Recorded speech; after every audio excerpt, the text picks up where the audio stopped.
Can you believe it?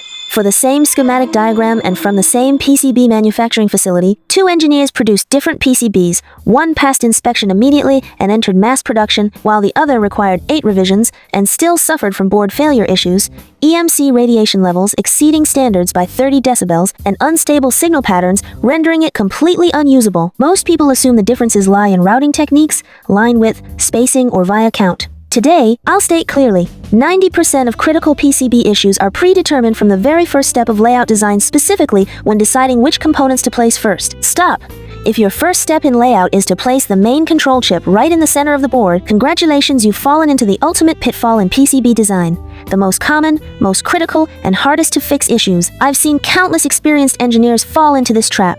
Placing the main control chip centrally forces all interfaces and power supplies to cluster around it, often resulting in insufficient power isolation, power loops spanning half the board, or sensitive signals completely surrounded by power component issues that become impossible to rectify while completely redesigning the entire layout, thereby delaying projects by 3 months. Today, I'll thoroughly explain the critical priority levels for PC layouts widely used and validated in mass production, covering top 0 through top 6, what should be placed first, what comes after, along with detailed rules, taboos, and solutions for each step. Master these principles and your PCB's first pass success rate will increase by 90%. Remember, the fundamental principle of PCB layout is always to prioritize survival over functionality. The top priority, undoubtedly the first step, is addressing these two types of components. Missing either will render your board completely unusable from the outset. TOP 0. Critical priority.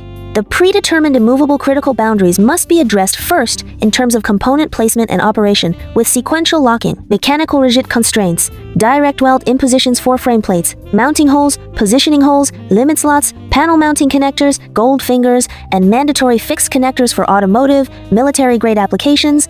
These constitute absolute mechanical boundaries that cannot be altered at all, requiring 100% fixation in design software. Solution. First, define prohibited wiring areas and placement zones. All structural components related to housing assembly must be fixed initially. Any modification would render them unsuitable for housing installation, rendering subsequent design refinements futile. High voltages, safety regulations, and isolation components. Clearly define ethic-critical separation zone. This constitutes a red line directly impacting compliance and personal safety. First, establish physical boundaries between high voltage and low voltage circuits before placing components.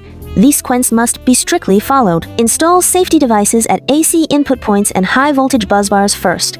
Fuses, varistors, TVS diodes, safety capacitors, and common mode inductors arranged sequentially according to current flow direction. Ensure no bypass paths or cross zone connections within high voltage path. Then install high voltage, low voltage isolation components, optocouplers, isolated power supplies, relays, and isolated amplifiers, all strictly positioned along the isolation boundary. Components on the primary high voltage side and those on the secondary low voltage side must never be placed across the isolation zone. Professional standard requirements. Between AC220V, high voltage and low voltage circuits, maintain a creepage distance of at least 8 mm and a clearance of no less than 6 mm. Ensure sufficient safety clearance before proceeding with other layout considerations. Consequences of violations. Insufficient safety clearance prevents UL, CE, 3CAR, 3CR edification, leading to immediate suspension of mass production.